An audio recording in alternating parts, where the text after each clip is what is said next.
Hello, I'm Azai. Welcome back to the further Grisaia. I just took a short break, drink some milk, after I finished off my syrup from yesterday, or technically, last episode, even though it was just only a couple of minutes from here. But yeah, we are back, and I'm uploading the last episode. It looks like everything is good to go. The audio is mixed very well. I don't have to render anything. That is good news. Except for Patreon, I actually do have to render stuff for Patreon to make the file size a bit lower. Because I don't have unlimited file size, unlike in YouTube. Okay, are we actually going to finish Amane's route on this episode? I feel like I might finish it in the next episode, but we'll see. The 15th day in the valley. I was awake, but I couldn't even open my eyes. My head felt packed to the bursting with dull, heavy lead. Every inch of my body was painfully cold and exhausted, to the point that even breathing was difficult. There wasn't a drop of saliva in my mouth, and the back of my throat burned bitterly. I couldn't even speak. This morning, Kazuki seemed to be in similar shape. When I finally managed to force my eyelids up just a sliver, I could vaguely see her lying perfectly still on the other side of the tent, curled up like a cat. I'd always admired her strength, wondered how she'd trained that tiny body to be so unbelievably tenacious. But it seemed that even her amazing endurance was reaching its limits. No, she had probably long since passed those limits. But if Kazuki were to collapse, we would have lost a large source of hope. Without her, some of us might have long since given up, stopped even trying to survive. Kazuki had probably been pushing herself unreasonably for our sake, forcing herself to appear energetic and powerful. She looks so very small right now. I hoarsely croaked out her name. There was no response.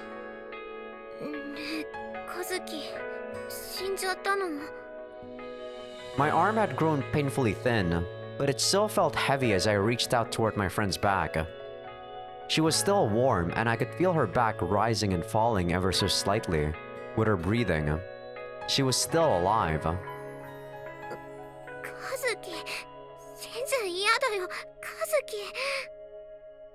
My tear-filled voice finally elicited a response from Kazuki. Her tone, understandably, was exceptionally grouchy.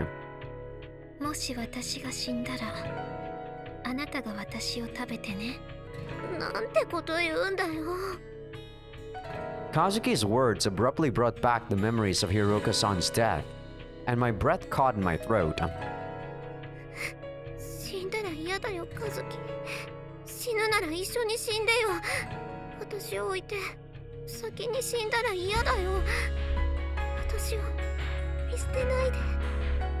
Ah, damn it, Amane. We die alone, Amane, whether you want to believe it or not. I don't know, is it really unfair of me to say this to Amane when she's just a high schooler? I don't know. I know I'm harsh towards Amane, but I do think that a lot of her, thought process is just weird and a bit too... I don't know, like I said, she is not just a bit, way too dependent. I kind of dislike that. Makina is also dependent, but damn, Makina, if I ever saw a fighter, Makina is definitely one of them. She didn't want to be overly dependent, she actually put in the work. While looking at Amane, it feels like she's never going to change, even though she realized herself that being dependent is not good. Surviving alone in this hell would be meaningless. Kazuki responded to my heartfelt whimpering with a snuffling little laugh.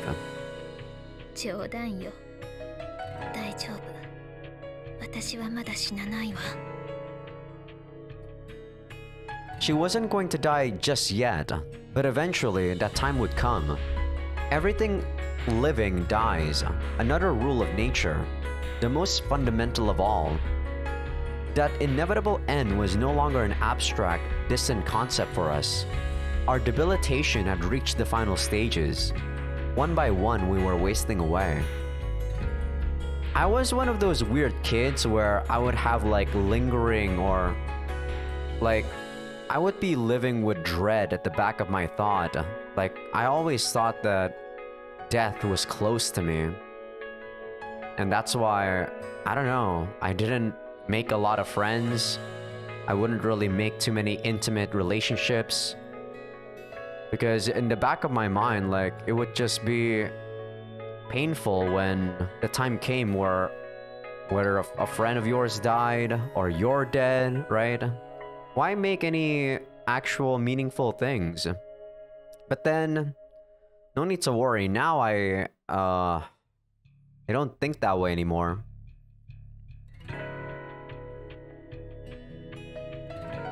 Man, I don't know where I was going with that. Today, Sakurai-senpai and Komori-san were the casualties. Sakurai died from her sepsis. Komori killed herself. We found her hanging from a tree. Jeez. Numb as we'd grown to horror, the suicide sent a disturbed ripple through the camp. But after the initial shock passed, we felt little more than resigned acceptance. Since eating her dog's flesh, Komori had clearly been mentally unstable and physically frail. Even before her sudden collapse yesterday, we'd all seen her acting strangely. She would totter off alone into the forest, then wander around calling loudly for Allione. And back at camp, she'd push her useless battery-dead cell phone against her ear and hold extended conversation with her dead pet. Everyone had felt vaguely apprehensive about her bizarre behavior, but there was nothing we could do for her. When the labored breathing of a girl sitting nearby grew faint as a whisper, the thought, another one's dying, would pass through our minds. But we didn't feel sorrow or pity. They were luxuries we could no longer afford. When Mr. Ochi carried each new corpse into the forest to bury it, the only thought we could muster was, one less mouth to feed. Cold-hearted, cruel thoughts, but we no longer had even the strength to hate ourselves for them. Kaneda-senpai had begun to pick the maggots from the wound on her head and eat them. Damn, that's insane. By consuming the fat larvae that had gorged themselves in the flesh around her festering wound, she'd regained the meat they'd stolen from her. Or such was her theory.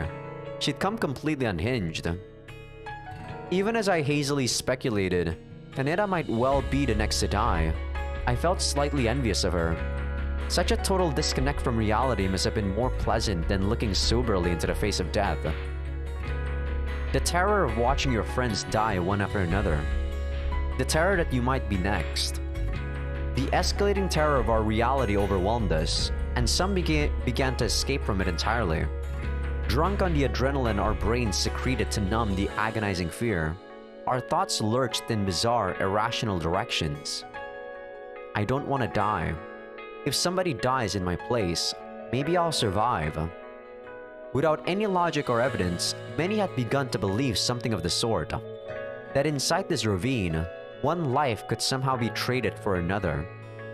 If somebody else dies, I'll live. In this claustrophobic little world where nothing enters or leaves, the total amount of well-being must be fixed. Depriving another of their happiness is the only path to survival. Such a weird and warped logic. Such was the new dogma of the dying.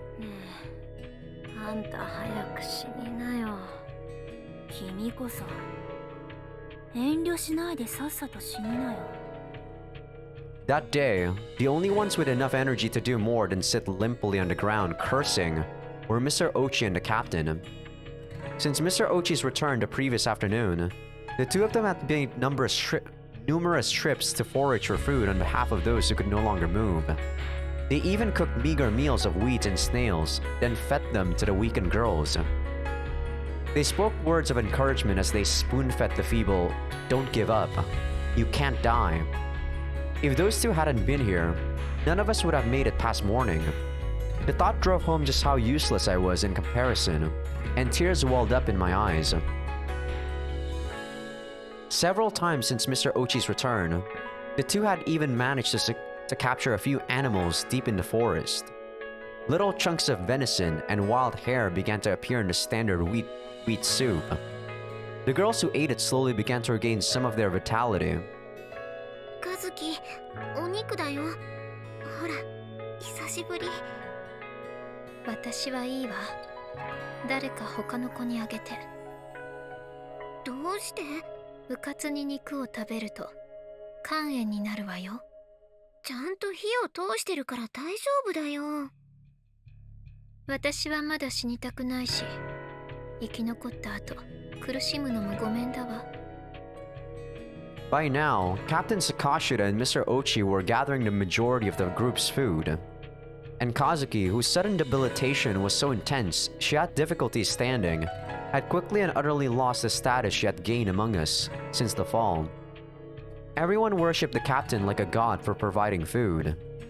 And despite all the Kazuki had done for us up until now, no one expressed worry about her condition. Far from it. The looks they gave her clearly read, "Hurry up and die." Maybe she was resistant to the idea of accepting the ascended captain's charity. Whatever the case, Kazuki absolutely refused to eat the meat her rival brought back from the forest. Idiotic pride for someone at death's door. But as irritated as I was, I couldn't betray or disobey Kazuki. I bitterly gave up our share of the meat, offering it to those who were even worse off. That night, I would come to understand that I had made the correct choice in doing so. A little before dawn, I woke to the rustling sound of someone moving around in the tent. Sluggishly forcing open my heavy eyelids, I strained to see what was going on. Amane, 起きなさい。Kazuki. Kazuki had rolled up her sleeping bag and packed all her belongings in a rucksack she normally used as a pillow. One hand clutching my shoulder, she slowly shook me awake. 何？どうしたの？ Still half asleep, I spoke more loudly than I had intended. Kazuki quickly drew a forefinger to her mouth and whispered a brief "Shh." あれを見なさい。 Kazuki lifted the flap of the tent slightly open, and I peered through to see the captain and Mr. Ochi walking off together into the dark forest. 何？部長と先生、どこへ行くの？知る必要はないわ。チャンスは今よ。ここを抜け出しましょう。抜け出すってどういう？そのままの意味よ。この山を出て家に帰るの。もう助けなんか来ない。自力で脱出するのよ。I didn't understand what she was talking about. The words were clear enough, but the meaning just wouldn't register. どうして今このタイミングで？説明している時間がないのよ。できるだけ急いで支度を済ませて誰にも気づかれないように。他のみんなは？ Kazuki fixed a deadly serious gaze directly on my eyes, and I faltered to a halt. いい？あまね。鬼は連れて行けない。わかる？わからないよ、カズキ。鬼ってどういう意味？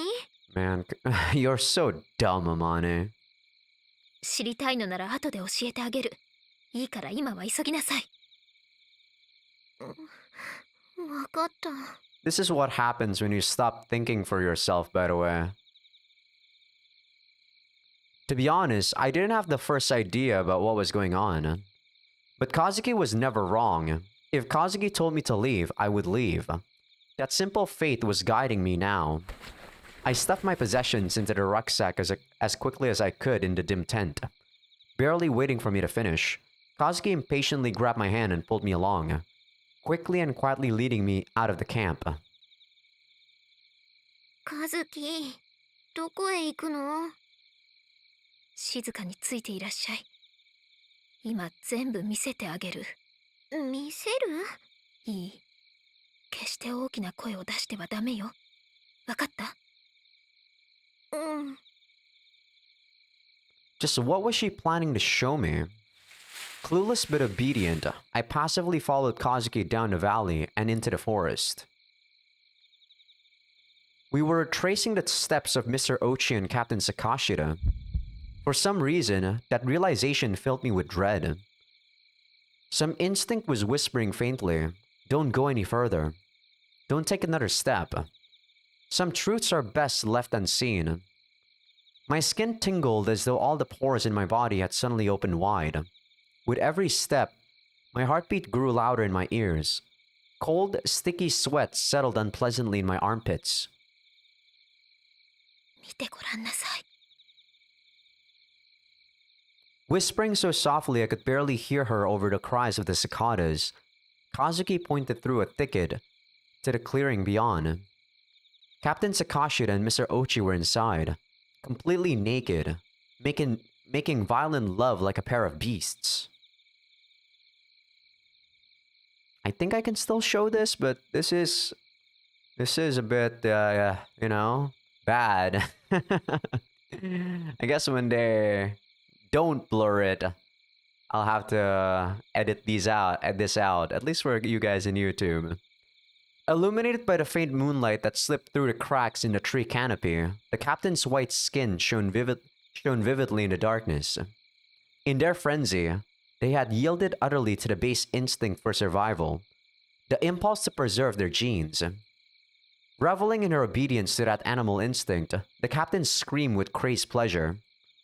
Digging his fingernails into Sakashita's pale skin, Mr. Ochi slammed his waist against her, slobber dribbling from his mouth with every thrust. あの二人、こんな関係だったんだ。あなた、何を見ているの？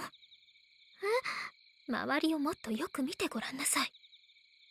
I removed my glasses, carefully wiped the lenses with the cuff of my uniform, then put them back on. As the scene came into clearer focus, I finally noticed. Lying in the grass around them were the scattered fragments of a truth better left unseen. At first glance, the objects lying here and there amid the pair's clothes looked almost like oversized radishes. In the faint light, it took a moment for me to realize that the long, white, slender vegetables were the dissected limbs of human beings. I couldn't contain my shriek, and before I had time to regret that mistake, tears were pouring out of my eyes, bile was rising in my throat, and I was stumbling backward, falling to the ground. My shoulders quivered at the vicious shout, but I simply couldn't stand. My legs had turned to rubber. My eyes were fixed, unblinking, on the scene before me, the face of Mr. Ochi glaring in our direction with eyes like a demon's, and the mutilated body that lay in chunks around the clearing. A silver bracelet was wrapped around one of the dismembered arms. Even in the dim moonlight, the word Allione was clearly visible on its plate. That was Akun's color. When the dog wasted away and died, Komori-san had coiled it around her wrist, which had to mean that arm was hers. Oh god, oh god, oh god. The meat everyone had eaten. Oh god.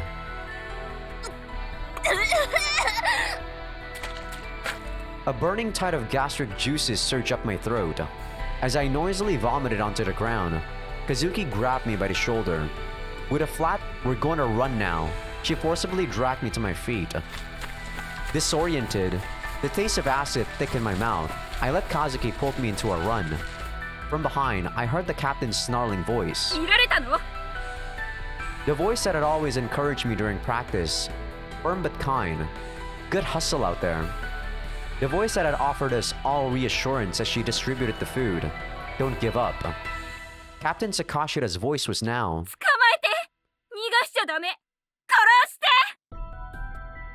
The voice of a ghoul. Not really a ghoul. Oni is like, what, an ogre? I don't know. I actually don't really know what Oni means in English. But it's usually translated as ogre in a lot of games. This couldn't be. This had to be a dream. Why wasn't I waking up? This absolutely couldn't be real. As these thoughts swirled through my gaze, dazed mind, Kazuki hissed into my ear as if to slap me awake. だから声を出すなと言ったのに失敗したわ。これでもうタガが外れた。殺し合いが始まるわよ。殺し合い？あの人たちをもう人間だと思わない方がいいわ。嘘だよ。こんなの、これは夢でしょ。現実逃避もいいけれど後にしてくれるかしら。グズグズして面倒になるようならここで捨てていくわよ。I clung tightly to Kazuki like a little girl terrified of being left behind by her mother. There was nothing to do but run. The things chasing us were now monsters, demons that feasted on human lives. If I were to succumb to the pull of madness and fall to the ground, my life would end. For now, I could only clutch Kazuki's hand and run into the dark heart of the forest, where the light of the stars couldn't betray us. 止まって。 Suddenly, Kazuki raised her hand and barked a command. As I came to a halt, something moved slightly in the corner of my eye. A black shadow slowly emerged, as if oozing out of the darkness ahead. やあ、こんな時間にどこへ行くんだい？佐久間先輩、ここにいちゃダメです。坂下部長と先生が。 Halfway through my sentence, I noticed something odd about Sakuma's glassy gaze. Her eyes were focused on the rucksacks we were carrying, and her swollen face betrayed not surprise but suspicion. あまね、逃げるのよ。その人はもうダメ。Sakuma furrowed her brow at Kazuki's words. そうか。見てしまったのか。二人とも。 Oh, sorry. 先輩。 どうする？今戻れば私が坂下にうまく説明してあげるけど。先輩、何を言って。言ったはずよ、あまね。鬼は連れていけない。もうこの人たちは人間の世界には戻れないのよ。嘘だ。そうなの、嘘だ。あまね。 Kazuki seized my backpack and practically forced me into a run. 左の灌木の中へ。 Honestly, I couldn't tell my left from my right at that moment, but Kazuki's grip stayed firm, and we plunged into a short thicket, pushing our way through the grasping branches toward escape. Sakuma didn't pursue us. Instead, she spoke a few words. Her voice was like a whisper, but somehow it found its way all too clearly to my ears. 残念だよ。スーをあまね。私は君のこと結構気に入っていたんだよ。本当に残念だ。 Sakuma-senpai had known. She had known what Sakashida and Ochi were doing. She had known what that meat was. She had known everything, and kept her silence. ねえ、和樹。何？質問なら後にしてちょうだい。今は急いで。佐久間先輩はしていたの？和樹も気がついていたの？知らなかったのは私だけ。なんで教えてくれなかったの？ Are you really someone who has to be told everything, Amane? Jesus Christ, this is what happens, like I said, when people stop thinking. 知ったところで誰にも止められない。こうなるのは必然だったのよ。必然？いいやまね。ここにいるのはもう人間じゃない。動物よ。ライオンにシマウマが食べられるのは当たり前のこと。そのことでシマウマは怒ったりしないし、泣くこともない。弱い者がいて、それを強い者が食べる。生き残るために食べる。それがルールなのよ。 But we're human beings. In order for people to live as human beings, 3 basic rules need to be respected. Don't steal, don't destroy, don't kill. When even one collapses, when breaking it becomes natural, it's only a matter of time until the other 2 give way. And when it comes to that, no one can stop the downhill slide. When people fall below the absolute minimum standard of humanity, they revert to a simpler, more primitive set of rules. The strong eat the weak, the law of the jungle.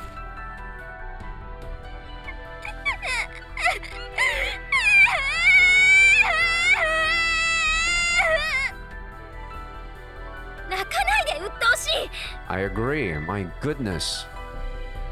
Kazuki quickly held her hand against my mouth, but the unbelievably cruel reality was beyond my capacity to endure. It was far too sudden and far too strong a dose. I had to scream. If I didn't scream, the terror would tear me apart from the inside. We'd been pushing our way through bushes and stands? Strands? Stands? I actually don't know. Maybe that's true. Stands of trees to keep hidden from our pursuers. But there was no point if I was broadcasting our location. Kazuki pushed her hand firmly down, finally stifling my muffled shriek, and turned to face me. In the faint pre-dawn light, the whites of Kazuki's unblinking eyes stood out powerfully against her mud-stained face. It was the harsh glare of a father dragged out of bed by a bawling toddler. Staring back into those steady eyes, I drew clipped, trembling breaths through my nose. In time, my cries faded against her palm. いい子ね、アマネ。泣かなくていいのよ。約束したでしょ。あなたは必ず私が助けるから、何も心配はいらないの。わかる？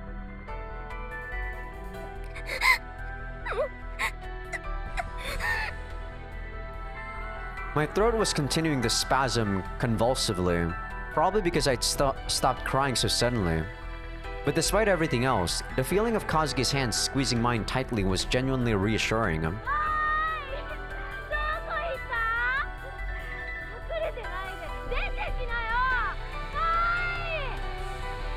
Kaneda's voice rang out in the darkness.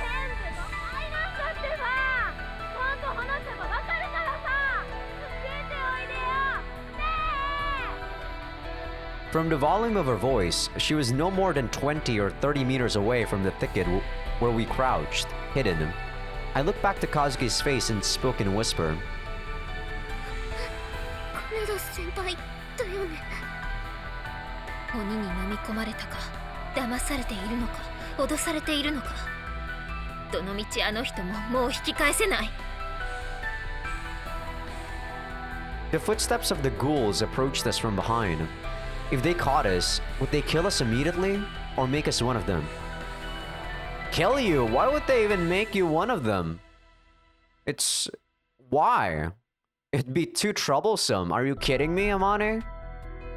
I mean, I guess she can't really think rationally. I don't even know if what I said was rational, but... that's probably what I would do in their situation. Even in the latter case, we wouldn't stay allies for very long. It was all too clear that these creatures would kill without a second thought to preserve their own lives. There were many feet stepping through the mud, many branches snapping in the darkness behind us. Engulfed in the madness that had spread from Ochi and Sakashita, the others had abandoned themselves to the final rule and become corpse eaters, demons. Reason and morality no longer had any meaning to them. In the end, nobody wants to die. 逃げるわよ。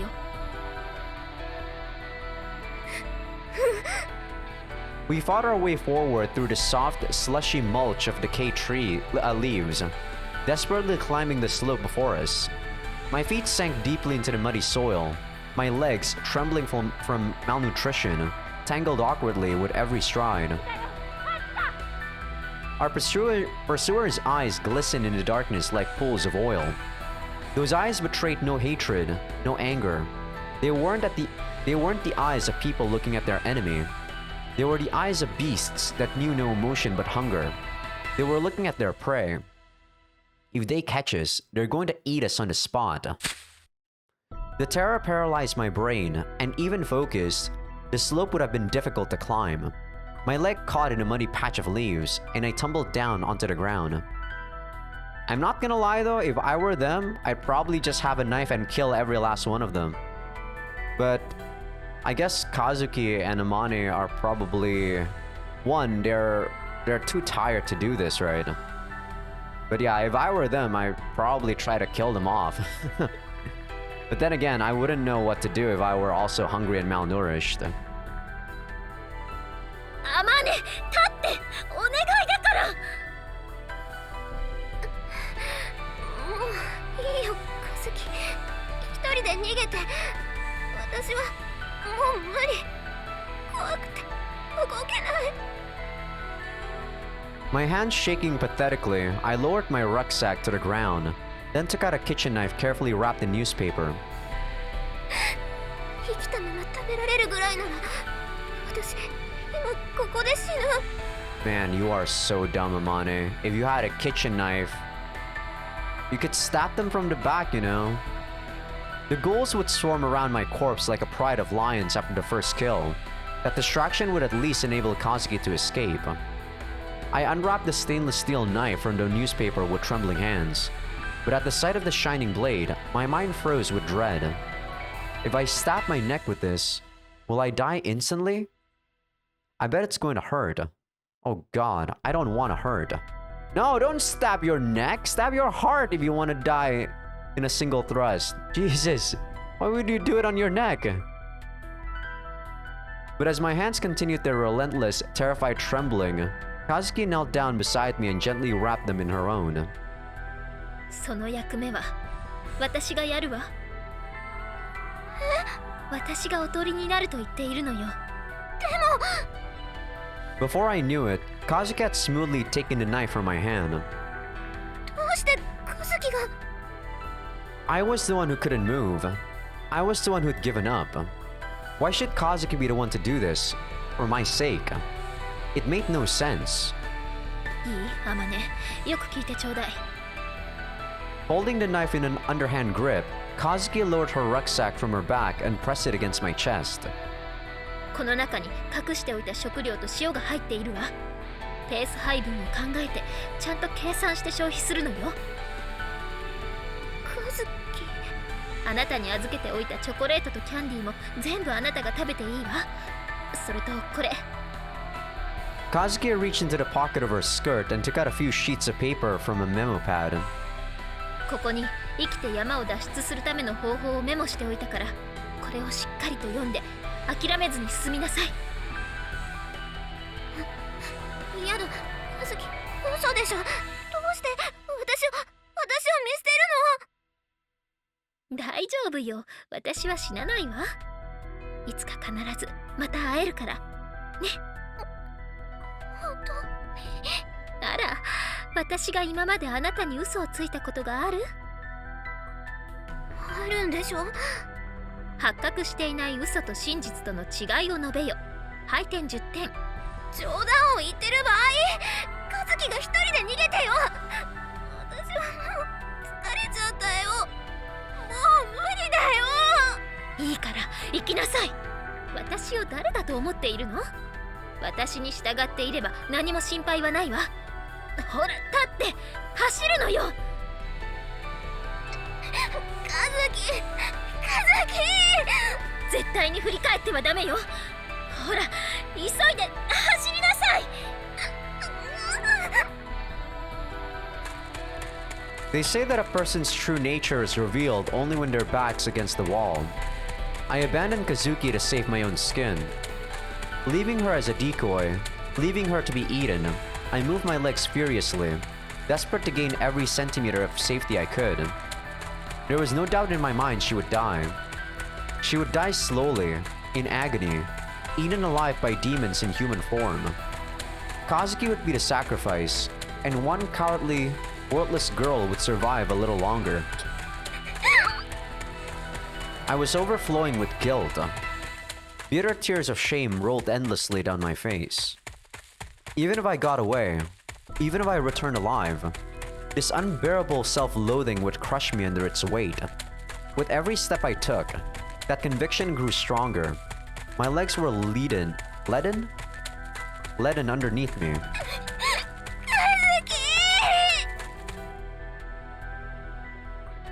You absolutely mustn't turn back.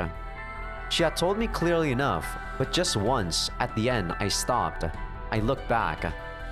The demons had gathered, the beams from their flashlights dancing through the trees, and at the center of their circle, Kazuki was lying on the ground, pinned down by the ghouls that had been our friends. The last time I saw her face, Kazuki wasn't crying. She wasn't screaming. She wasn't glaring resentfully. She was smiling. She smiled as if to say this was fate, as if to say this was the rule, as if to say it was nothing worth troubling myself over. If Kazuki had screamed for help, if she'd cursed me, called me a traitor, I might never have moved from that spot. I might have run back and fought. But Kazuki quietly, peacefully gazed into my eyes, accepting her fate. Her words flooded into my mind.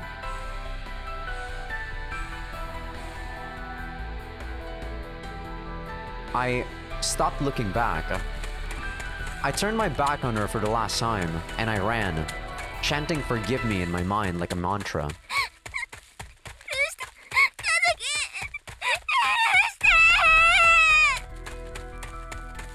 As the sky grew light with the dawn, I ran desperately.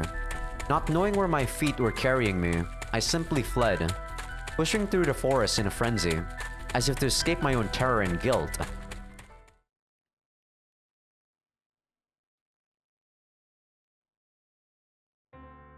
How many days had passed since then? I didn't exactly have the leisure time or composure to write a daily entry in my diary, but I think it had been 5 nights. 5 nights spent relentlessly, mindlessly marching forward through the jungle. Following the instructions Kazuki had written in her note, I walked only by darkness in order to hide my movements from the ghouls. When the sun rose, I hid myself in bushes and tried to sleep. This lasted a few hours at most, and when I woke from these brief periods of rest, the first order of business was always to peel off the leeches that covered my body, then throw the fat bloodsuckers into my mouth, crush them with my teeth, and force them down my throat. Kazuki's rucksack contained a small hoard of various snacks and sweets, her secret treasure.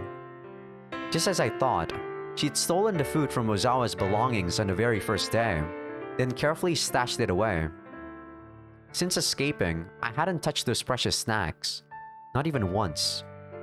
If Kazuki were to somehow escape her captors and catch up with me, I intended to give it all back to her. There was real food just inside that bag. The temptation was overwhelmingly powerful. But if I were to yield to my hunger and greedily devour Kazuki's treasure, I'd be admitting I was fundamentally no different from the ravenous ghouls. I couldn't bring myself to do it. When the forest was dry enough to light a fire, I boiled fern sprouts and chrysanthemums for my meals. My starvation and exhaustion were now complemented by constant terror of the demons that were no doubt pursuing me. My hair had begun to fall out in bunches. I too had been pushed well beyond my limit, and I was about ready to break. Even so, Kazuki had saved my life. I couldn't allow that to become meaningless. I couldn't just give up. During the daylight hours, I simply laid still and hidden in the bushes, unable to sleep but preserving my energy as best I could. When the day grew dark, I would crawl cautiously out of the undergrowth, then begin the astronomical observation described in Kazuki's notes. The lush canopy of trees above hid much of the sky, rendering it difficult to determine the location of the stars. And as in any forest, the orienting line of the horizon was unclear.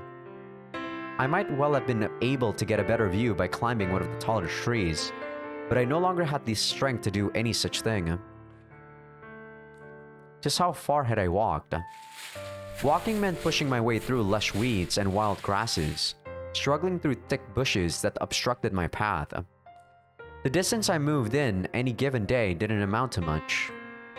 After one full night's work of hiking through the jungle, I turned back to see if I could get some idea of my progress, only to find that the ridge I'd been standing on last night was still visible. I could feel my willpower shriveling inside me. Deciding I could urge myself no further that day, I collapsed on the spot, hugging Kazuki's rucksack tightly to my body. Her scent had permeated the tough fabric, and when I slept, she appeared in my dreams. In those dreams, Kazuki said nothing. She stood some 20 paces ahead, silently looking over her shoulder, staring into my eyes. I screamed her name and tried to step forward, but it was frustratingly difficult to move. I shoved my way through thick weeds, my feet sinking into thick mud with every step, ignoring the branches cutting at my cheeks. but no matter how desperately I forced myself forward, Kazuki moved away at the same speed. I couldn't catch up with her, no matter how I tried. When I gave up and sagged to a halt, Kazuki stopped as well. Again, she gazed back into my eyes.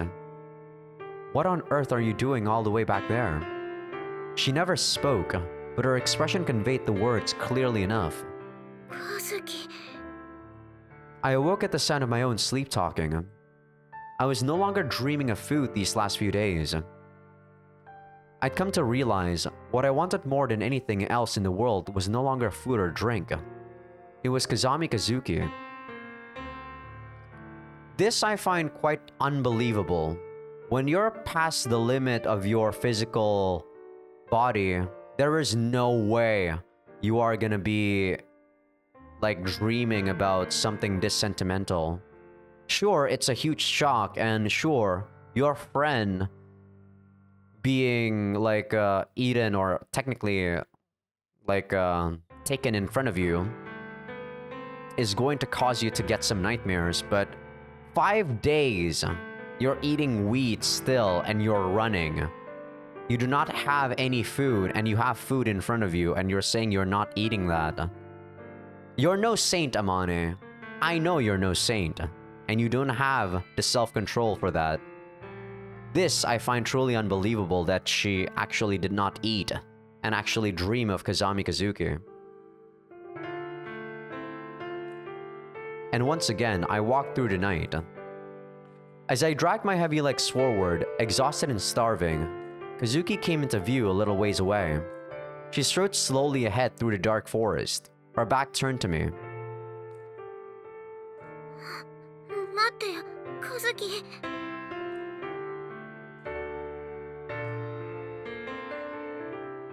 While I've never felt like true starvation, I have felt starving before.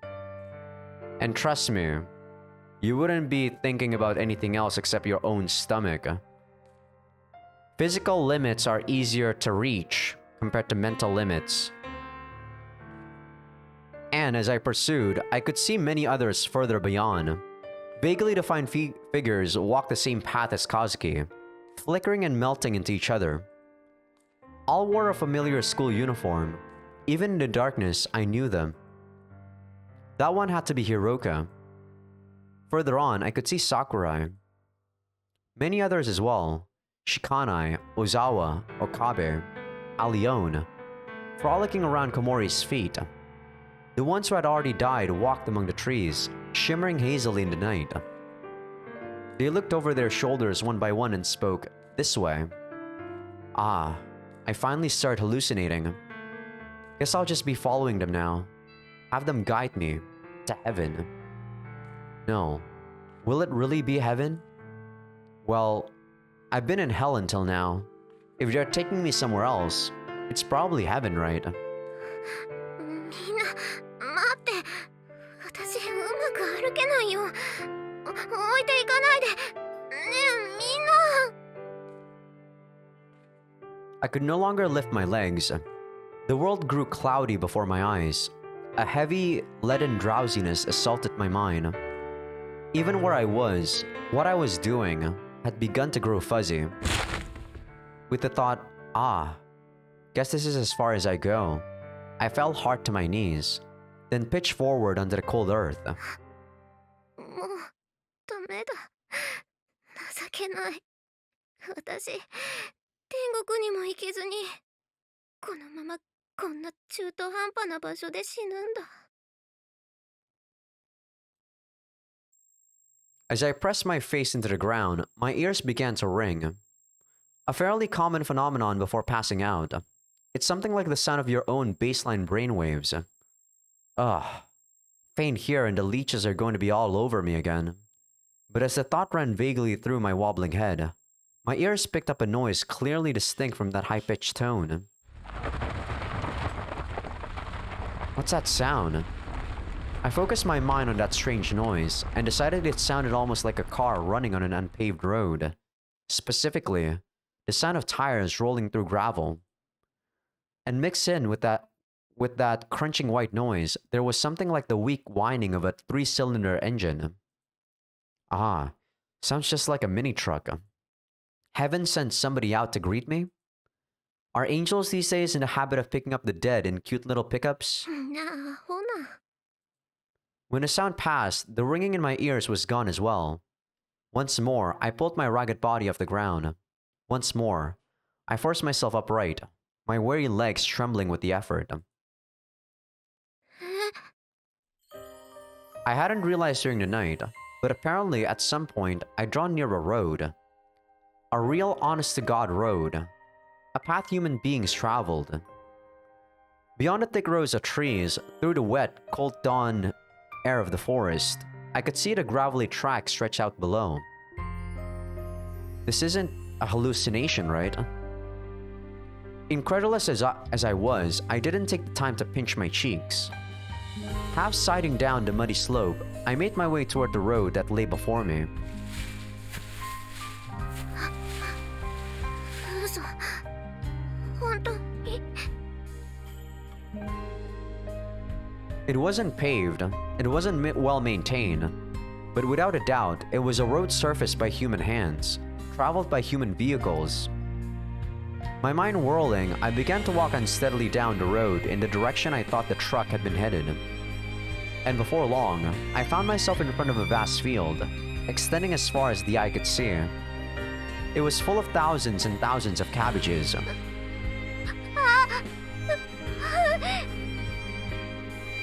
I didn't scream with joy at the sight. Without a word, I drew a few slow, shuddering breaths, then plunged into the field, ripping the nearest cabbage from the ground. I sunk my teeth into it ferociously. In a frenzy, not bothering to chew, I ate.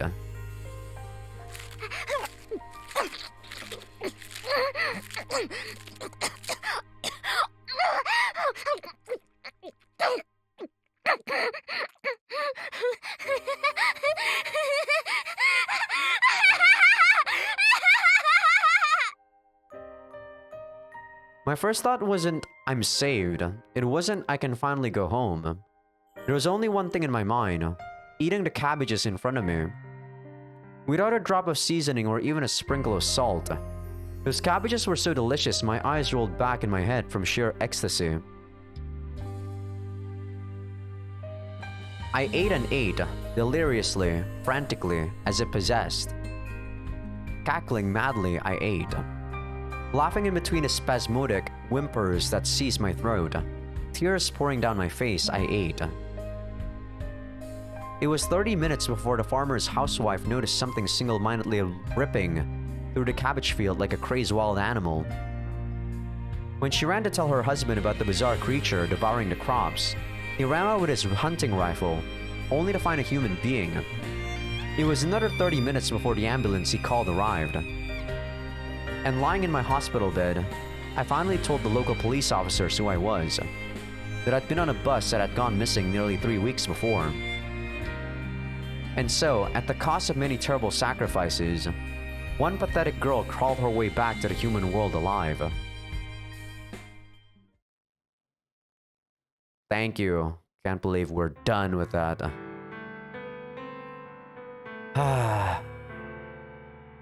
Yeah, I mean, I said this at the start of Amani's route, right? Or maybe when we first met Amani. I could understand why she's like this, but that doesn't mean I agree or I like her. Understanding something doesn't necessarily mean that you like something, you know? Doesn't also necessarily mean that you agree with what they're doing. This is one hell of a story. I raised my eyes from the diary, reflexively staring up into Amani's face. Her eyes are downcast, her mouth twisted sorrowfully. ねえ、ユージは孤独って知ってる？ Cockroaches. From what I've read about them, they're incredibly durable creatures. They can last for weeks without food, and sometimes cannibalize each other. 私はね、毒虫を詰め込んだ壺の中から生き残った最強最悪の毒虫なのよ。 It's not just cockroaches, you know. Every living thing, I believe, actually cannibalize each other at some point if there's no food. I know that happens to mice. I can't find anything to say. I'm so sorry. That must have been terrible. I've gone through something similar myself. The comparison would be unfair. The paths we followed to that point were far too different. Even so, I understand. Thrown abruptly into a rain-soaked hell without adequate food, unable to imagine what tomorrow will bring, your physical and emotional strength are slowly whittled down. The ones wobbling on their feet have a week, the ones sitting 5 days, the ones lying down 3, the ones that can't speak 2, and the ones that can't blink will be dead before the sun sets. At some point, you've lost the energy to dig graves for your companions. You sleep next to the rotting corpses of your friends. Hell on earth. Precisely because I understand, I have no words to offer her. I seek refuge in a tattered diary in my hands. Returning home as the only survivor of that horrific accident, my reception wasn't what you could call gentle. The media widely discussed the incident and its miraculous survivor, spicing up their articles with a barrage of thoughtless and downright cruel speculation. While never publishing my actual name, many twisted their limited information to suggest my survival had come at the cost of my humanity. I was the social problem of the hour. When I returned to school after recovering my physical strength, a classmate thrust a weekly magazine in my face. It was open to a gory photograph of the crash scene as it had been discovered. Hey, this corpse. This is Hiroka's face, isn't it? Poor girl. So tell me something. Why were you the only one who survived? Everyone else died. Why are you the only one who came back? Of course, at that age, the gruesome and bizarre have an irresistible pull. At first, the words might have been nothing but curiosity, carrying no ill intent. At first, they might not have been realized their own casual cruelty. But that first question opened the floodgates. Soon, the entire class was hurling questions at me, mostly for their own amusement. Hey, you ate them, didn't you? Base speculation always runs along predictable lines. It's more interesting if she ate them, therefore she ate them. Better the titillating fiction than the complicated truth. Ate her friends, then came right back like nothing happened. How can she live with herself? Makes me want to puke. I wouldn't have done it in a million years. Some things are more important than staying alive. I'd rather starve to death than eat someone. Why doesn't she just kill herself? Just seeing her face makes me lose my appetite. God, I hope she transfers soon. Soon, they spoke with undisguised hatred. My denials fell on deaf ears, and I stopped even trying. In their eyes, I was a cockroach. A vicious, durable insect. Inside the confines of the killing jar, I had consumed my own kind to survive, and now I had crawled back to safety all alone. It quickly became impossible for me to attend school normally. Before long, a special classroom was prepared for me to study alone. The administration's attempt at resolving the problem was half-hearted and passive. Essentially, they isolated me from my classmates, leaving my former homeroom teacher to take care of any problems that might arise. But since their main concern was minimizing further disruption, the choice made sense. And fortunately, that teacher was a kind woman who offered me warm encouragement. It's alright. As long as you're alive, you can start again. As many times as it takes. I'm here for you. I'll be here as long as it takes, so please keep trying, okay? Her words pulled me through some of the blackest days. She was right. My survival had come at the cost of many, many sacrifices. I had to keep going. For the sake of those who had died, and for the people who still believed in me. But eventually, I was made to realize these innocent thoughts were founded on nothing more than childish naivety. Naivety, right? Half a year after the accident, I moved up the next grade and a new homeroom, and the teacher who had treated me so kindly abruptly stopped her little therapy sessions.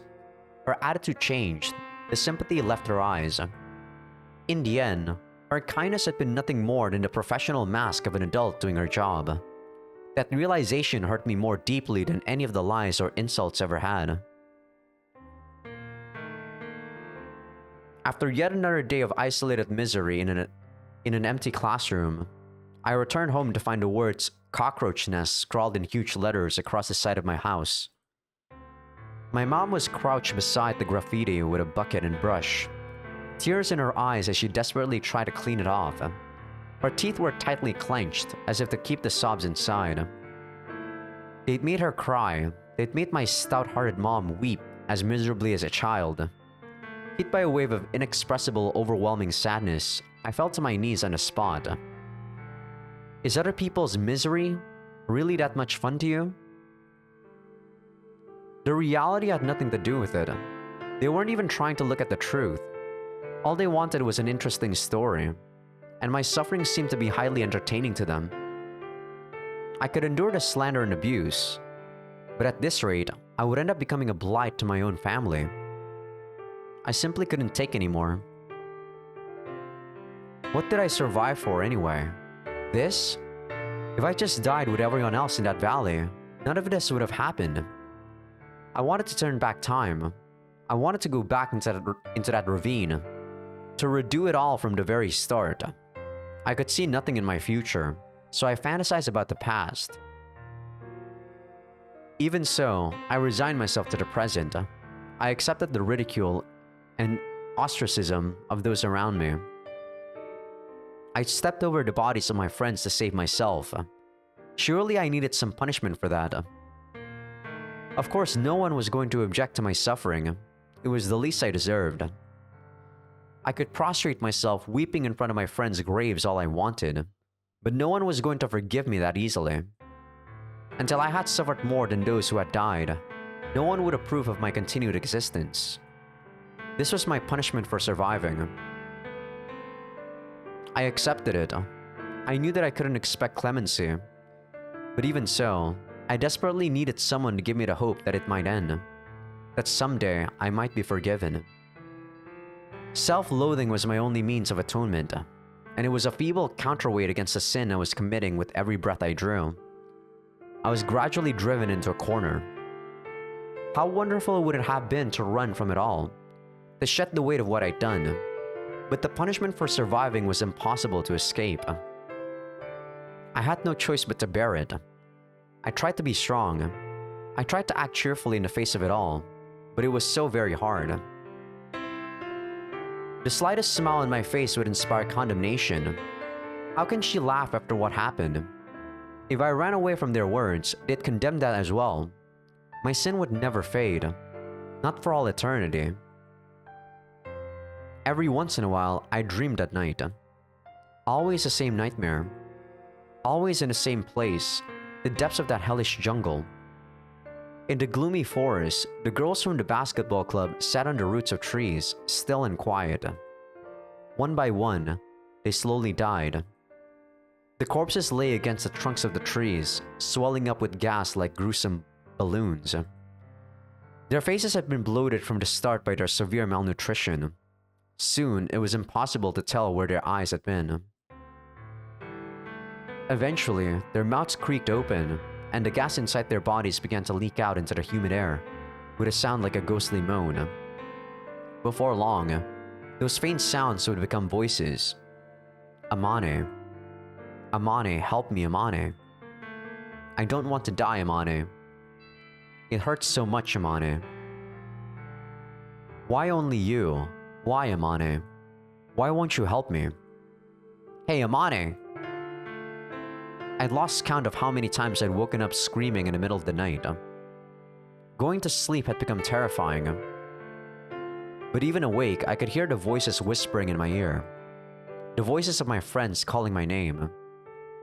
When I turned back, there was no one. Even so, I heard the whispers, constantly. The doctor's diagnosis was schizophrenia. Asleep or awake, someone was always cursing me. My guilt was ever present, crushing.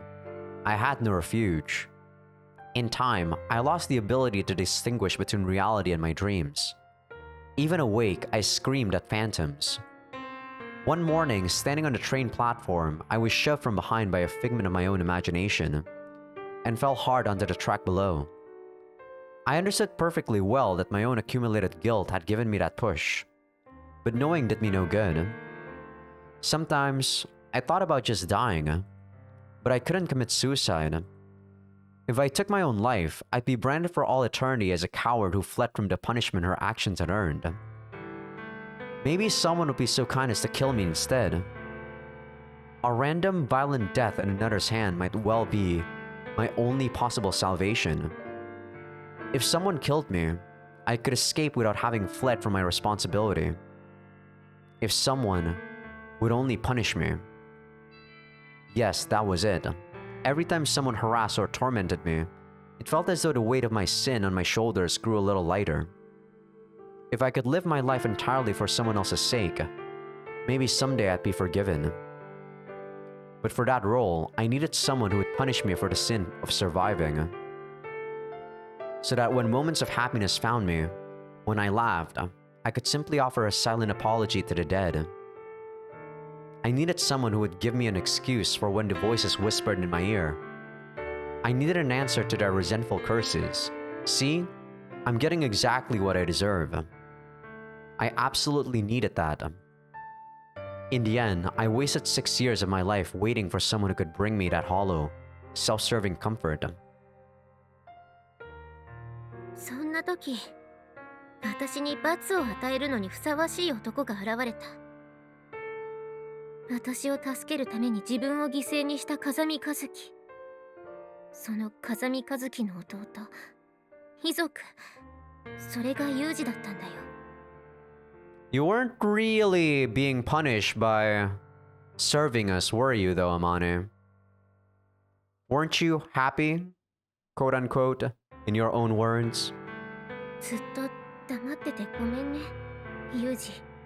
I don't mind you keeping it a secret. 私はね、あんたのお姉ちゃんを犠牲にして生き残った惨めな卑怯者なんだよ。ごめんなさい。Still staring into my eyes, Amane sniffles miserably. I see. My body feels as stiff and wooden as the words coming out of my mouth. It takes all my effort just to nod. I understand. Some sins can never be forgiven. No matter how many times we apologize, the debt can never come back. ずっと言おうと思ってたんだよ。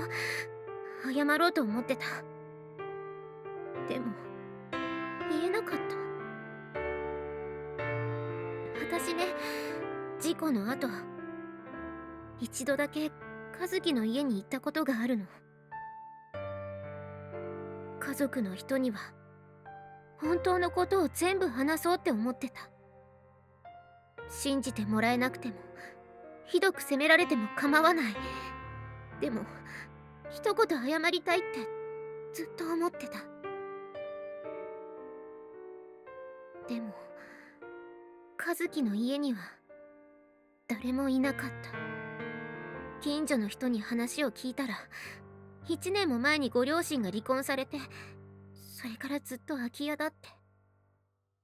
離婚の原因は和樹が事故で死んだからだって聞かされた。私がユージの家族をめちゃくちゃにしちゃったんだって、そう思ったら怖くて言い出せなかったんだよ。I get you're having the survivor's guilt, Amane, but you didn't destroy Yuji's family. It was bound to happen in the first place. True enough, Kazuki's death was the catalyst of my parents' divorce. But what came after, the real disintegration of my family, that was inevitable. My father's death and my mother's suicide were inescapable, fated events. Amane had nothing to do with any of that. And either way, making her into a scapegoat won't change the past. だから、私がユージと初めて会った時、私は思ったの。私がユージからお姉ちゃんを奪ってしまったのなら、だったらせめて和樹の代わりになろうって、そう思 Yeah. ったの。 This is what I don't like about you, Amane. You're not doing this for us, for atonement. You're doing this for yourself. 私なんかじゃ和樹の代わりにはならない。そんなのは私に都合がいいだけの逃げだって、そう分かっていても他にできることなんてなかった。 Yeah, this is what I hate. だから何を言われても逆らわない、優しいお姉ちゃんになろうって、そう決めた。ユージが望むなら何でもしてあげようって思った。 I would never like a person like you, sadly, Amane. キスされるぐらいどうってことない。それ以上望まれても断るつもりはなかった。何をされても絶対に文句は言わない。ユージが望むなら何でもしてあげようって思った。 Can you imagine if the route took a turn for the worse or took a turn for a more darker tone? Like say Amane was into self-flagellation or something? 別に処女をあげるぐらいどうってことない。どうせ一度は諦めた命だし、和樹の代わりに生き残った命だもん。私はユージの本当のお姉ちゃんじゃない分、本当のお姉ちゃんにはできないこともしてあげようって決めたの。 Hold on, Amane. I want to make sure I'm clear on something. In other words, you approach me out of the sense of responsibility, not any romantic feelings. I'm not going to get angry about it at this point. Give me the honest truth. 正直に言うとね、別にユージのことは嫌いではないけど、好きというほどのめり込んでいるわけでもなかった。そんな大して好きでもないような男に好きなように抱かせてあげて、都合のいい女でいてあげるのが私の罰だって、そう思っていたし。 Yeah, you were such a slut that you were enjoying it though. その程度、生き残った罰としては全然軽いと思ってた。 If they actually made the sex scenes like Amane, like not liking it, and she was actually forcing herself into liking it or something like that, it would have made a lot more sense, but God, those sex scenes were just pure on Amane being a slut. I actually was annoyed by the sheer amount. それでもユージに抱かれると少し気分が軽くなったの。ユージに抱かれるたびに、ユージの欲望を満たしてあげるたびに、私は自分の中の罪が軽くなっていくような気がしたの。私にとってのユージは後ろめたさを埋めるための道具でしかなかった。 Well, at least you're being honest about it now. I see. A convenient woman like that is obviously too good to be true. So this is the source of that unease I could never manage to shake. This is why I couldn't get rid of that lingering doubt, always squirming in the back of my mind. I don't know many women prone to falling in love with virtual strangers. Over time, I'd halfway convinced myself Amane was just a special case. But as I suspected from the start, there was something else behind all that. でもね、こんなこと言ってもきっと信じてくれないと思うけど、私ユージのこと本当に好きになっちゃったんだよ。私はもっと鮮烈な罰が欲しかったから、セックスの回数も増えたし、過激なことにも自分から挑戦した。 Extreme my ass. Those are just like kinks. If you really wanted extreme, you'd do something a lot more crazy. But I guess, I don't know, the game doesn't want to go in that route. でもね、いつの間にかユージに抱かれることで幸福を感じるようになっちゃって。それじゃダメなんだよ。それじゃ罰じゃなくなっちゃう。 This is kind of reminding me a lot about how I felt with Kimika at the start in Tsubahibi.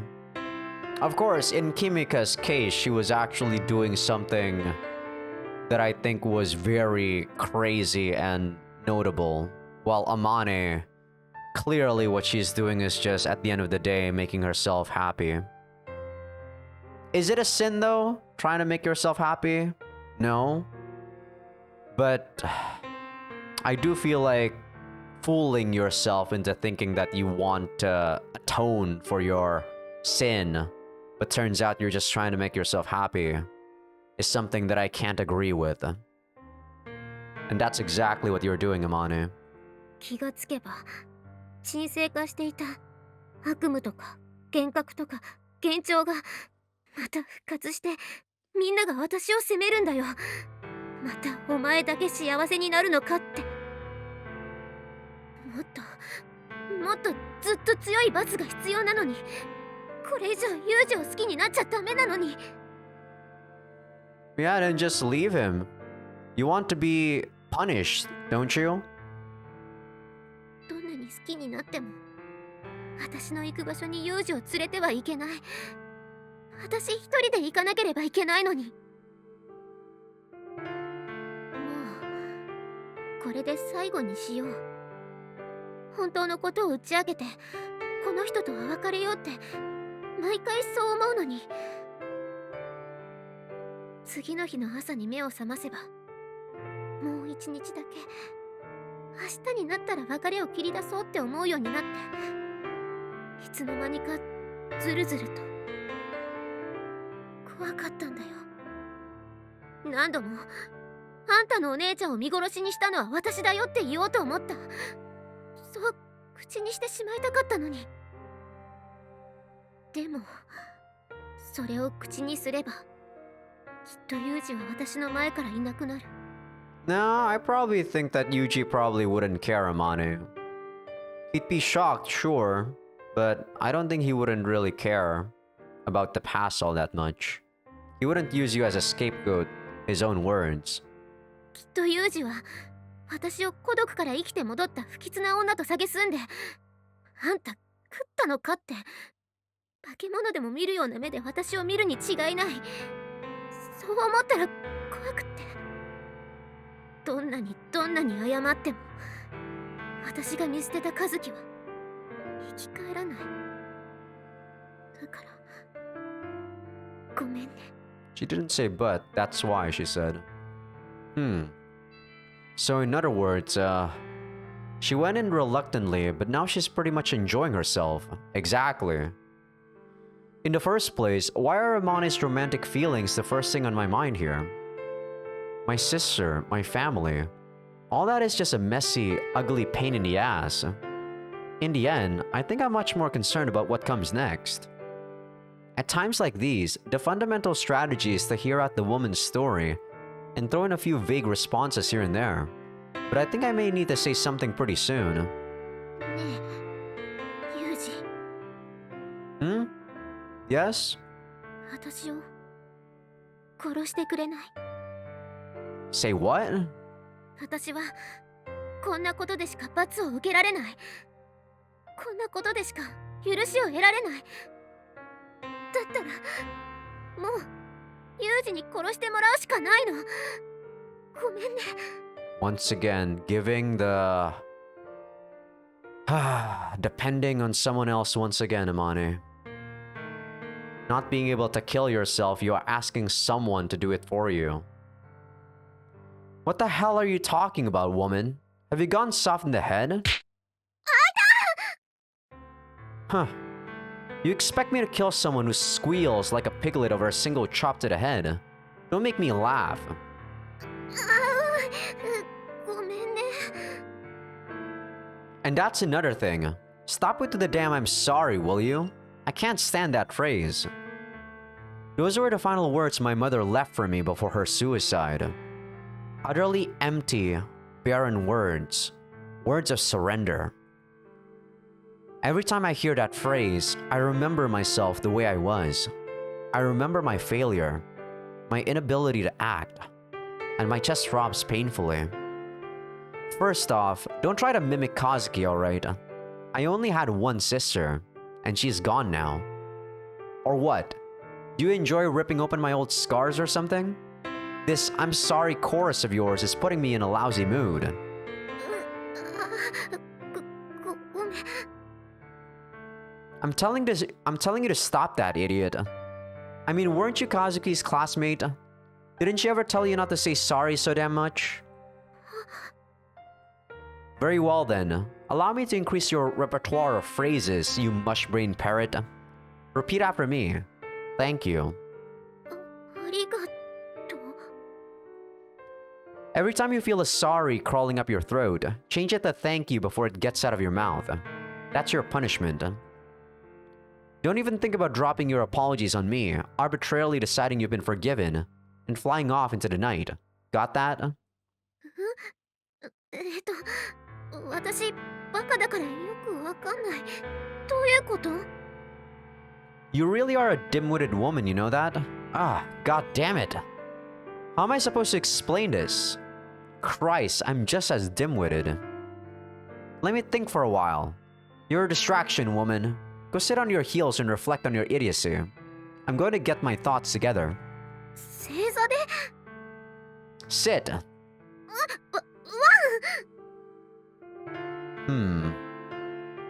To be honest, so much just got dumped on me at once that my head can't keep up. What am I supposed to think about all this? First, there's Amani's past. Not to put too fine a point on it, but I don't give a shit. From what I read in the diary, she did nothing wrong. Kazuki's decision was understandable.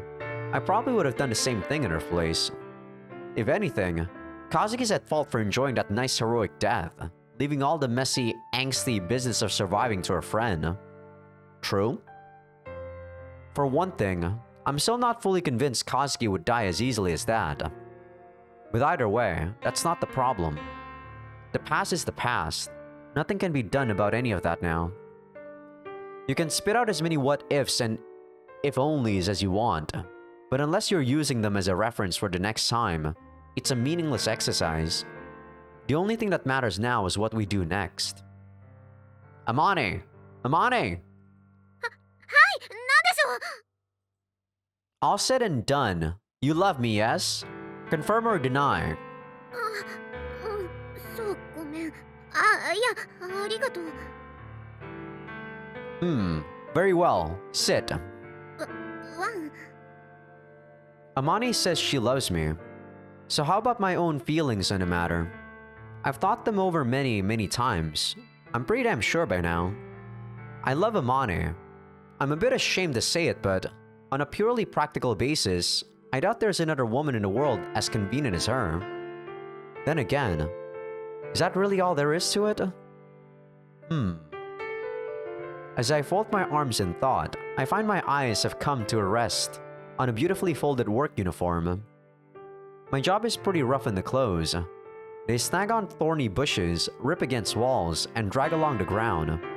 More often than not, I come back with a number of holes in my uniform.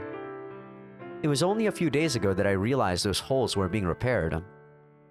Out on a job, I happened to glance at the elbow of my uniform, where a torn seam had been neatly stitched back together.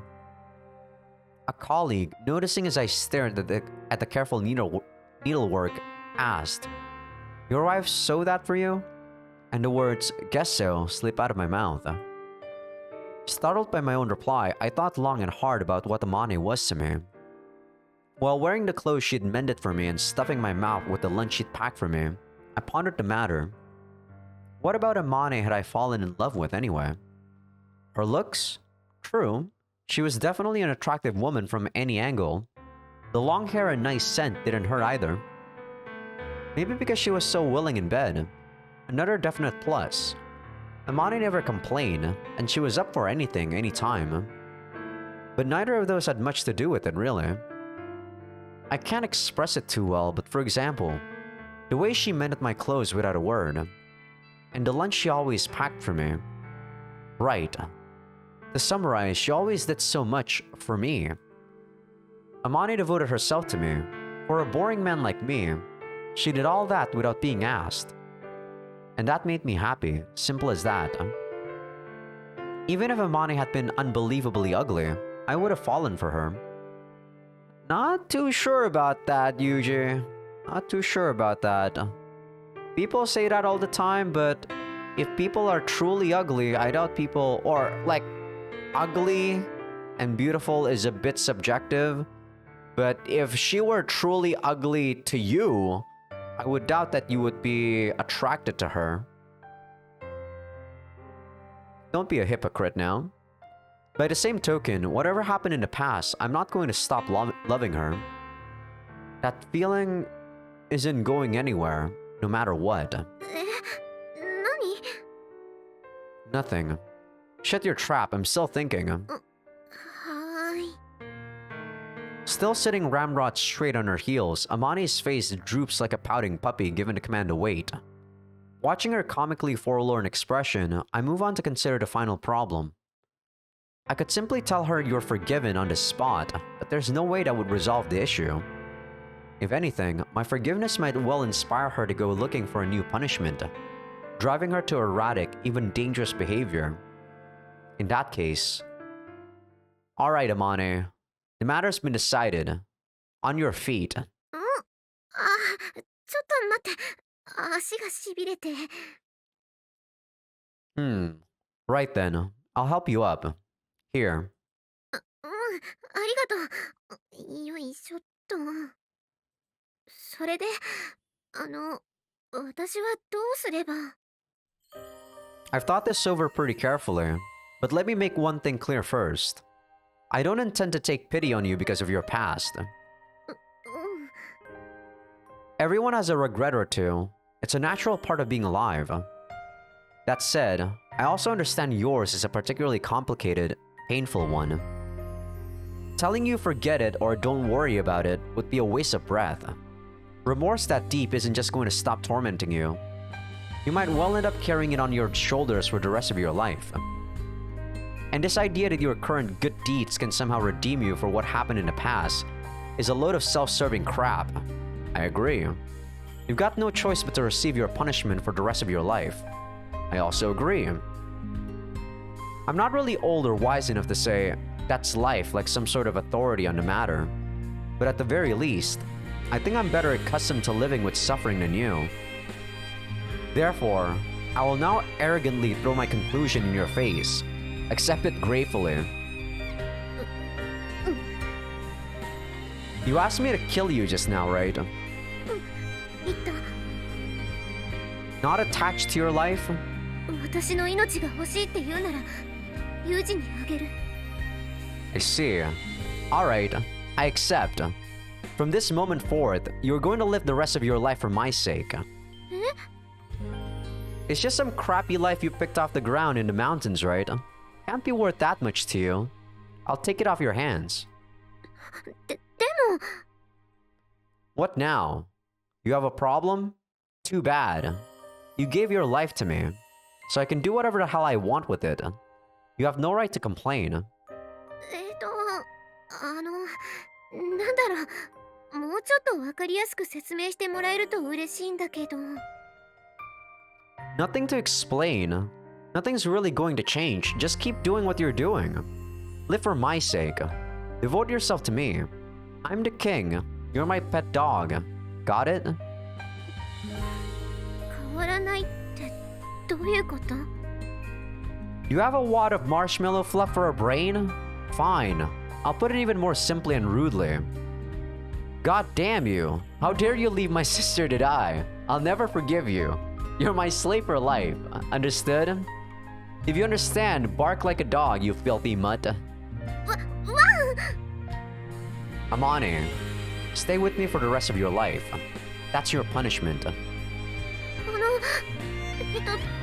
じゃあさ、もしかして私、ずっとユージのそばにいてもいいの？ I just answered this question. Not only can you, you're going to. I'll smack you silly if you try to disappear on me. Keep that in mind. ユージ。 What now? ユージ。 Like, yeah, there's not really anything wrong with Amane in the past, right? I don't think she did anything wrong. But I do think she, like, turned her brain off pissed me off. And what Yuji said about how what she is doing is basically just self-serving. Instead of trying to punish herself, she's actually enjoying what she's doing, right? I don't like people who lie to themselves. That's basically it. I just don't like that. Spit it out already. Also, I'm not a submachine gun.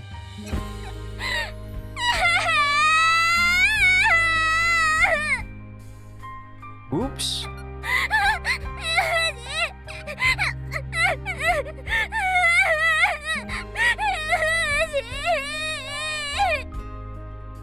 You know something?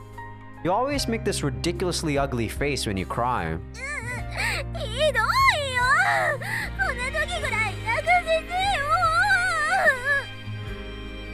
There. Okay, this is getting annoying already. I'll allow you 5 minutes maximum.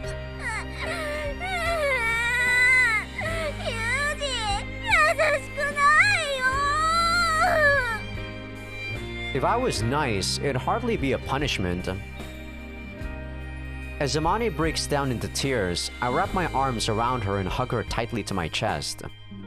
There's only one way I can save this woman, and it's not by trying to break the curse of her past. I'll simply accept everything. Knowing her past, knowing her trauma, I'll accept it all. I'll provide her with the punishment she needs. There's no other way. Someday, Amane will surely come to understand. The only person she needs to ask for forgiveness is herself. Until then, I'll be a burden for her to bear. I'll ease her guilt. I'll be her punishment. I'll offer her forgiveness, even if no one else in the world does. No matter what anyone says, I'll give her absolution. If I simply stay by her side, someday, her penance will reach its end. I know it will. The day will surely come when Amane can forgive herself.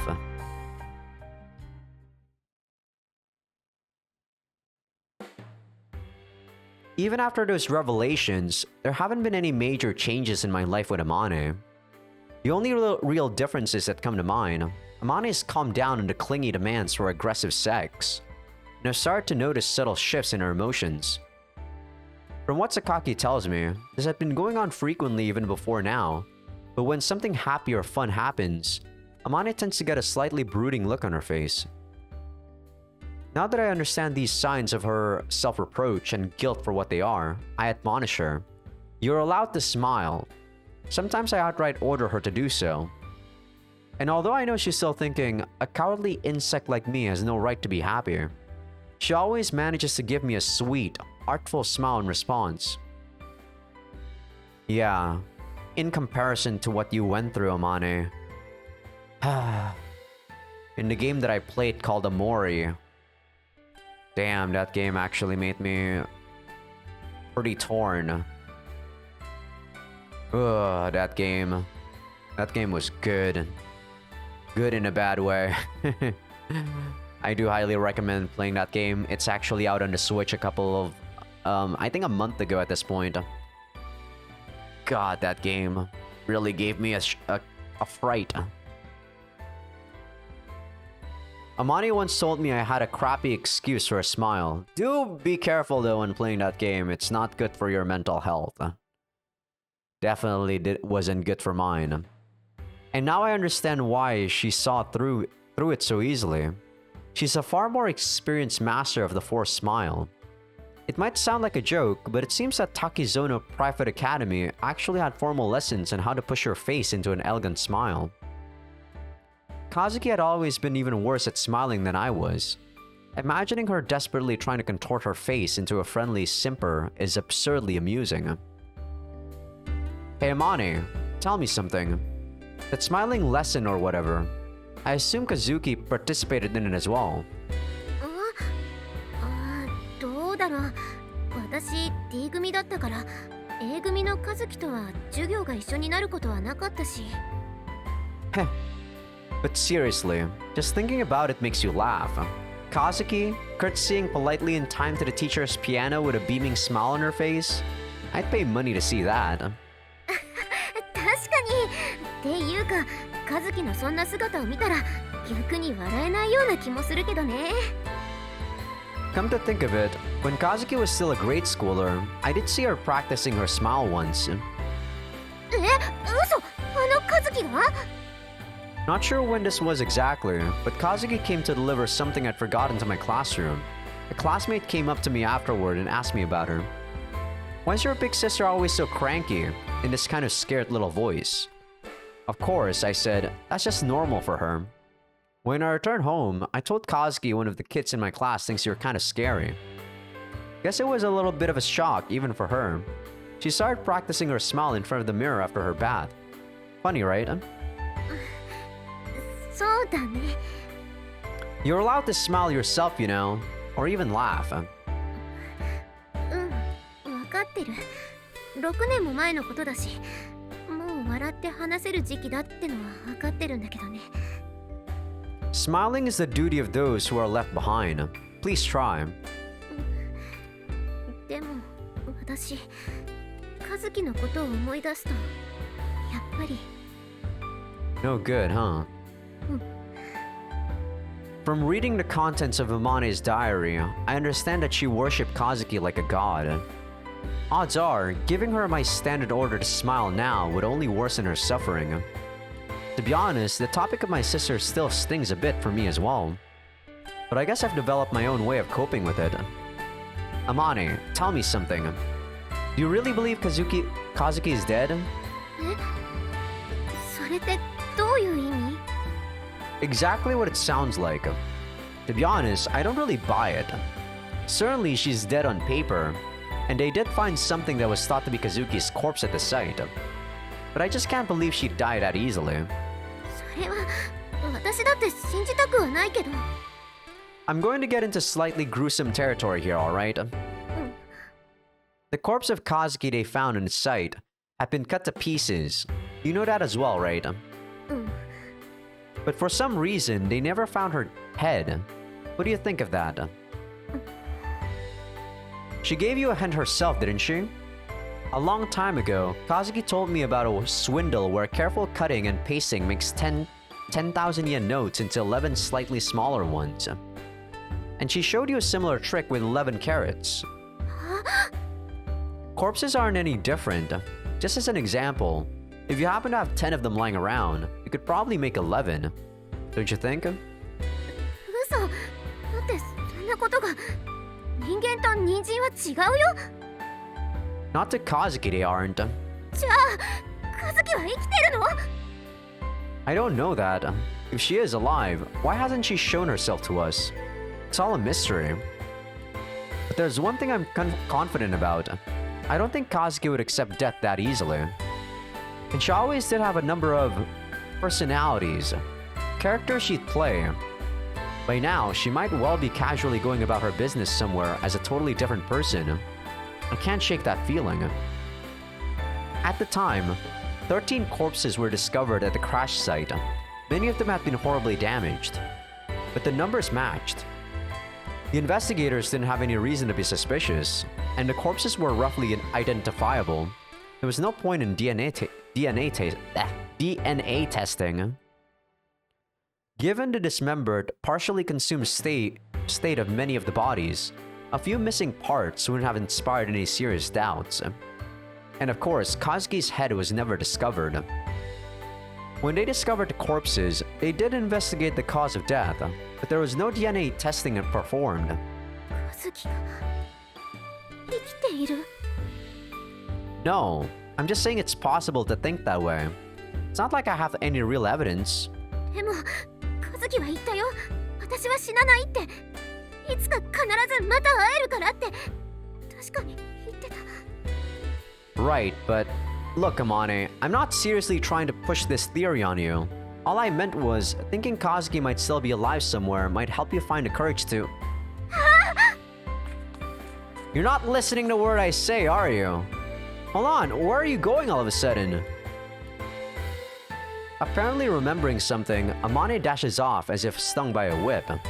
I follow her as she flies up the stairs, throws open the door to her room, and begins rummaging around vigorously in her closet.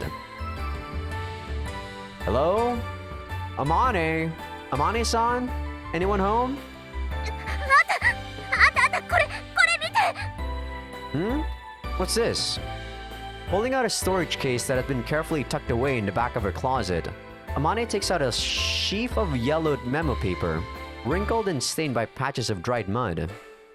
Even at a glance, I immediately recognize the familiar handwriting lining those pages. That's Kazuki's writing, isn't it? そうそれは和樹が私のために用意してくれた密林脱出メモだよ I take the leaves of paper, probably ripped out of a small notepad from Amane's hand. First, there's a rough map of the area around the camp. No doubt the product of Kazuki's independent investigations. She also included a number of methods to ascertain direction within the forest, including orientation by the stars. If your path ahead seems overly difficult, don't hesitate to take a detour. And when you think your physical strength may be failing you, take a rest. Use the time to discard items from your rucksack, beginning with the heavy and inessential. The soil is full of volcanic rock and dense minerals, so the tree's roots are shallow and twisted. Also, their access to sunlight is irregular. For these reasons, the direction of their growth won't be a reliable navigational tool. Maintaining pressure on your ankles offers some relief from swelling. Wear 2 sets of socks and pull them to the calf. Your lactic acid buildup will be less severe. Just don't expect this to offer much protection against leeches. Very methodical. That's Kazuki for you. でねここ見て If you fail to escape, huh? 和樹が残したメモには脱出に失敗したら居留地に戻ってこいって書いてあって和樹が非常食を隠した穴の位置が記された地図があったの I see. Judging from the fact that she wrote these notes, Kazuki must have known from the start there was a good chance she'd be making you escape alone. きっと和樹はこうなることを予想してたんだと思う But what made this come to mind all of a sudden? あのさもしだよもし和樹が生きているとしたら今和樹がどこにいるのかってヒントはここにあると思うんだよね Here? At the scene of the accident?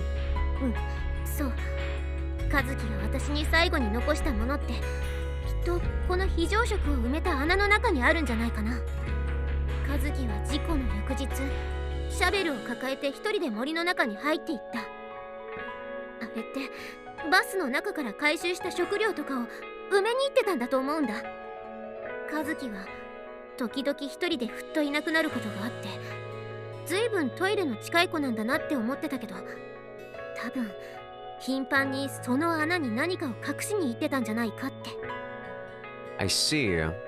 That sounds like the only realistic possibility of finding any clue that might lead us to Kazuki. そうそれにもし和樹が死んでいたとしても最後の遺品がそこに残されているってことねえユージ行ってみない Go to the scene? That seems... I mean, you... 確かにまだきついかもしれない苦しい思い出ばっかり詰まってる場所だしねでもいつかは克服しなければいけないことだと思うしそれにユージが一緒に行ってくれるなら多分大丈夫だと思うんだ I see. まあちょっとしたデートだと思ってさ悪いけど付き合ってよ Yeah, alright.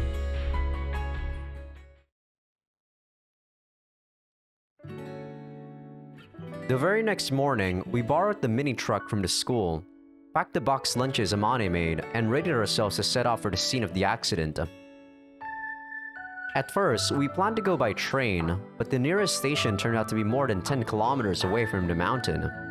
Driving is far more convenient. The plan is to make our way to the site, park in the lot at the foot of the mountain, and walk from there. But fortunately, there's apparently been a memorial erected on the site of the crash, which means a path to the mountain was created as well. We shouldn't have to worry about getting lost. When we first decided on this trip, I'd imagined a grueling, dangerous hike through the woods. But it turns out the memorial is only 2.8 kilometers from the parking lot at the foot of the mountain. We don't need any particularly elaborate plans for the walk itself, but on an emotional level, some preparations are still necessary. それじゃあ私、お供え用のお花とお線香買ってくるから、ここで少し待ってて。Yeah, got it.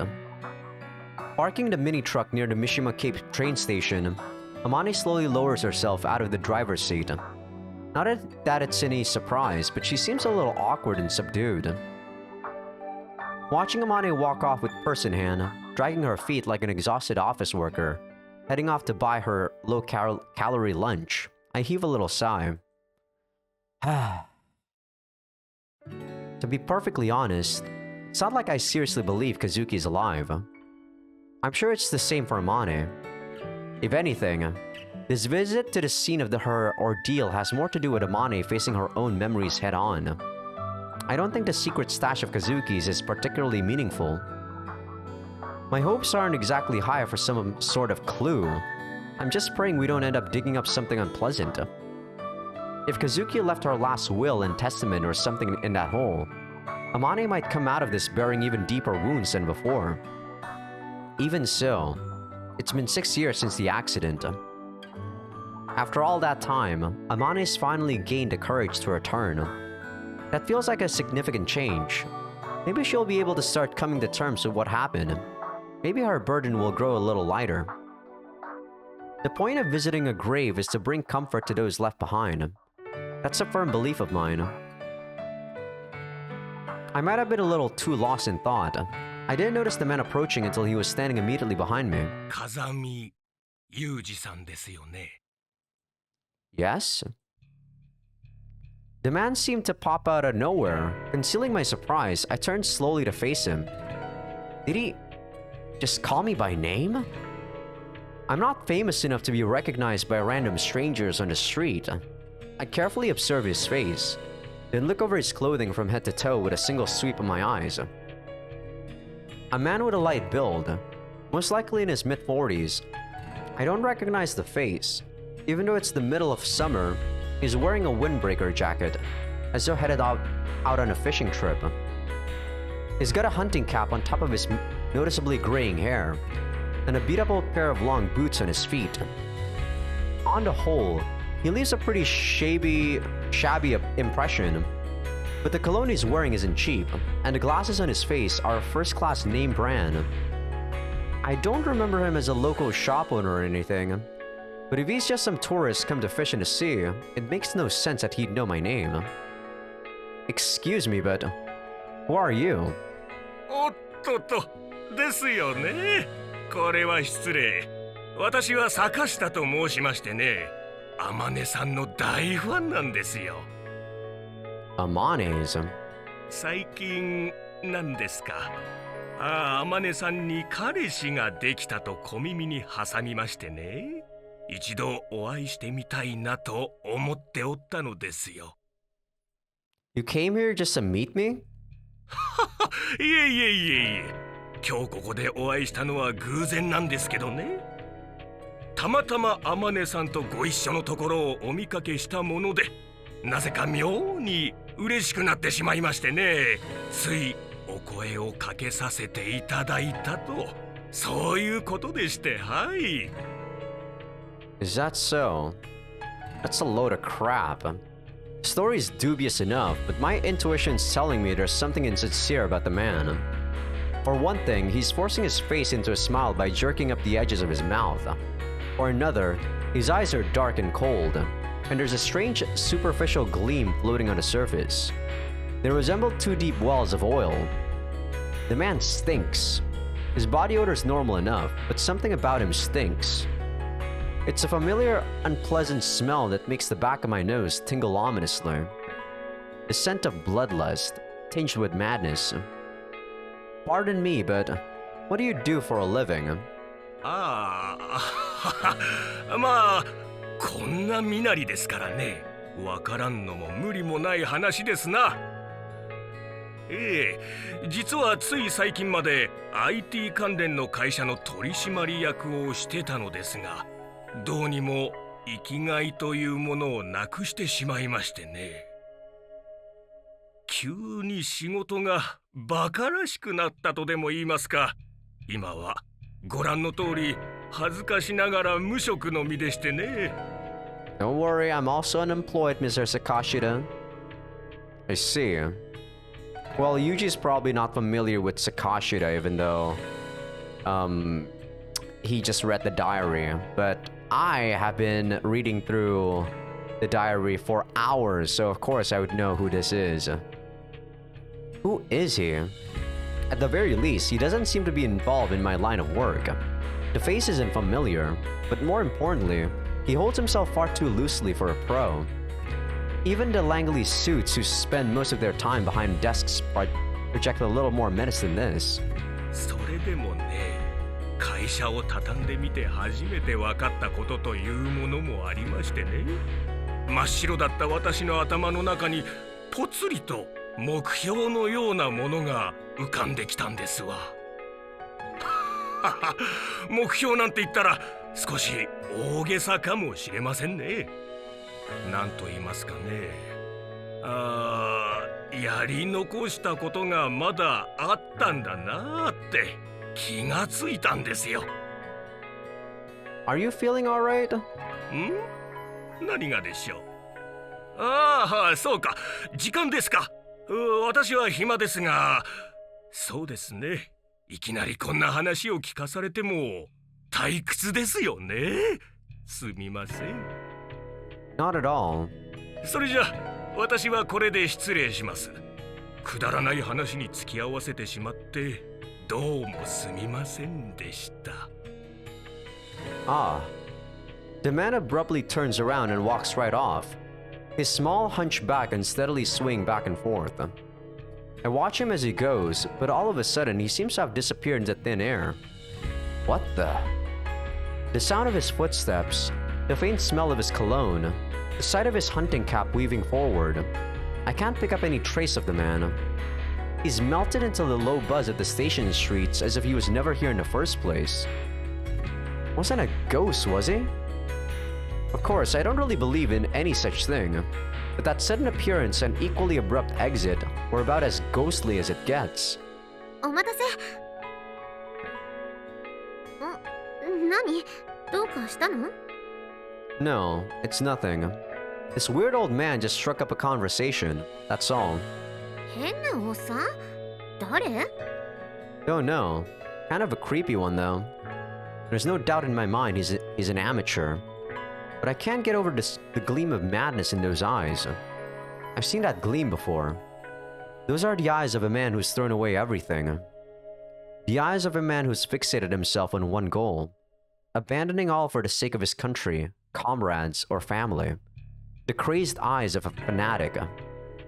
Amane, he called himself your fan. Anyone come to mind? 自慢じゃないけど、私中年には結構モテるからな。誰だろう。I have a bad feeling about this. 何？そんなに変な人だったの？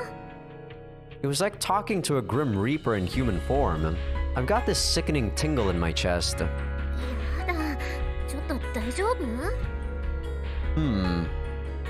I've experienced something like this before.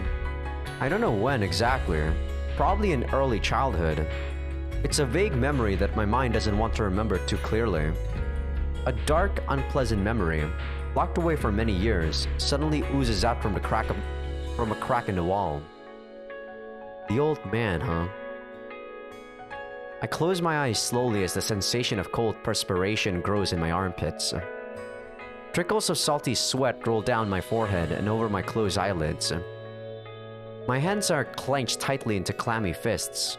It takes conscious effort to keep my knees from trembling. It's been a while since I remembered. A while since something triggered this psychological trauma. ユージ、本当に大丈夫？なんかすごい汗だよ。Yeah, I'm fine. どうする？今日はもうやめにして帰ろうか？ No. You finally managed to make up your mind to do this. Let's go. The madness I sensed in that man, was it just a figment of my imagination? Did the scent of that cologne revive buried memories of my father in my unconscious mind, leading me into a paranoid post-traumatic delusion? Whatever the case, at the moment, I just want to put as much distance between me and him as possible.